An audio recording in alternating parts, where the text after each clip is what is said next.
martes de la 28ª semana del tiempo ordinario. Y los invito a que comencemos a recorrer un poquito la carta a los romanos. Por lo menos a veces nos gusta tomar algún libro que nos pueda llevar también a lo que significan otras miradas, ¿no?, del misterio de Cristo desde las cartas.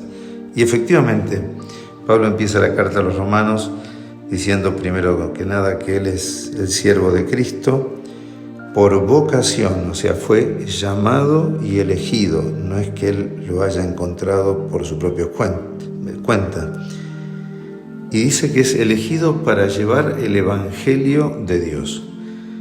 Así nos lleva del capítulo 1 al versículo 16, donde dice: no me avergüenzo del Evangelio, porque el Evangelio es una fuerza de Dios para salvación de todo el que cree. Esa es la experiencia de Pablo, que él tuvo una experiencia por iniciativa de Dios que los hizo sentir llamado a predicar eso que él recibió.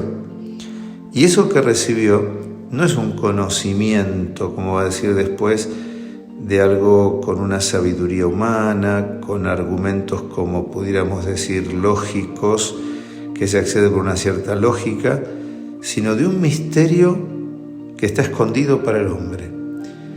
Aunque para aquellos que creen se les comienza a abrir el conocimiento de Dios. Fíjense que la puerta para conocer a Dios es justamente la fe, porque todo el que cree puede empezar a ver las cosas de Dios. El misterio de Dios es algo invisible. Y Pablo tiene claro que está fuera del alcance del ser humano. Ahora bien, puede ser que las criaturas, que la naturaleza, quien la percibe en sus dimensiones inalcanzables, se pueda dar cuenta que este mundo está hecho por alguien que trasciende al mismo ser humano, pero que finalmente el hombre no puede por sí mismo llegar a conocer el misterio de Dios. Pero quien cree, quien acepta que hay algo más, puede empezar a creer y a conocer con esa sabiduría que da el Evangelio. Con ese Evangelio que es una es un dinamismo dentro del ser humano, no es una idea, es un dinamismo, es una fuerza que va llevando al que cree, al creyente, al encuentro de lo que nos promete la misma fe, sobre todo la salvación de Dios. Pablo va a hablar en esta carta de la salvación de Dios. Y uno de los temas que toca es también el de la justicia divina. Los hombres, dice, todos han caído en la impiedad, ¿no? Y la justicia de Dios se revela en ese Evangelio contra la injusticia de nuestra falta. Y dice que quedó de manifiesto la justicia de Dios en el Evangelio frente a la injusticia de los hombres. ¿Y cuáles son esa justicia o esa injusticia? No es la justicia clásica de un juez que castiga o recompensa, sino un Dios que trata de salvar al pecador y tiene la fuerza para sacarnos del pecado. Ahora, muchas veces nosotros no hemos querido dejarnos salvar por Dios, y es ahí donde está la injusticia.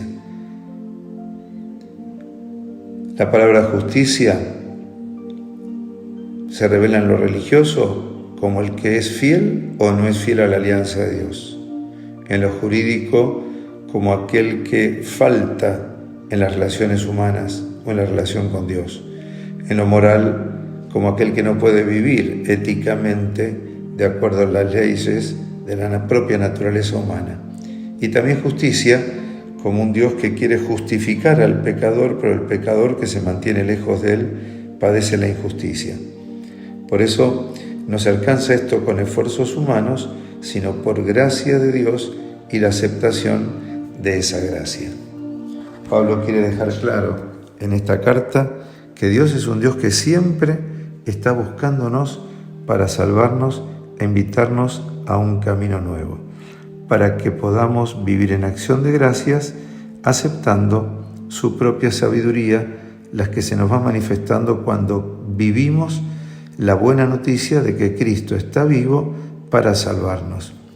Quizás en los tiempos que vivimos, qué importante es saber que Dios no es un Dios que se aleja, que abandona, que vive, por decir así, en un misterio separado de la humanidad, sino un Dios que nos quiere integrar en su propia divinidad.